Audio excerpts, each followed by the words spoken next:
SIR এর শুনানি পর্বের পর জানুয়ারি মাসের প্রথম সপ্তাহে হতে পারে বিধানসভার শীতকালীন অধিবেশন, জানালেন অধ্যক্ষ বিমান বন্দ্যোপাধ্যায়।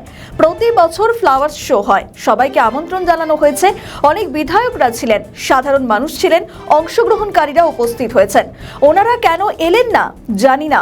ফুলের জাত নেই, ফুলের রাজনীতি হয় না। কেন এলেন না বিরোধীরাই বলতে পারবে, তাদের কাছে গেলেই উত্তর পাওয়া যাবে। আসন্ন বিধানসভার অধিবেশনে সবাই অংশগ্রহণ করবে, শান্তিপূর্ণভাবে হবে আশা করি।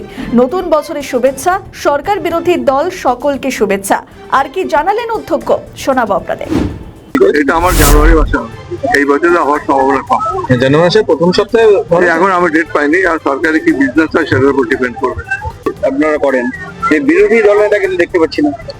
আমরা আমন্ত্রণ করেছি, সবাইকে আমাদের আমন্ত্রণ করা হয়েছে। এখানে আমাদের মন্ত্রিসভার অনেক সদস্যরাও ছিলেন, অনেক বিধায়করা ছিলেন, সাধারণ মানুষ তারা ছিলেন, এবং যারা আমাদের পার্টিসিপেন্ট, বিশেষ করে যারা পুষ্প প্রদর্শনীতে পার্টিসিপেন্ট সবাই এসছে।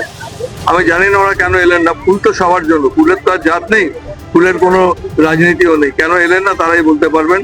এই প্রশ্নটা তাদের কাছে গেলেই আপনি সদুত্তর পাবেন। তবে আমি প্রত্যাশা করি আমাদের যখন আসন্ন বিধানসভা অধিবেশন হবে নিশ্চয়ই সবাই পার্টিসিপেট করবেন, শান্তিপূর্ণভাবে হতে পারবে, এটা আমি প্রত্যাশা করি। সবাইকে নতুন বছরের শুভেচ্ছা জানাই, বিশেষ করে সরকার পক্ষ, বিরোধী দল সবাইকে নতুন বছরের শুভেচ্ছা জানাই।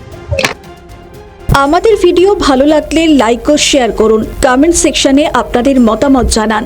আরও ভিডিও পেতে আমাদের চ্যানেলটিকে সাবস্ক্রাইব করুন এবং প্রতি মুহূর্তে খবরের আপডেট পেতে প্রেস করুন বেল আইকন।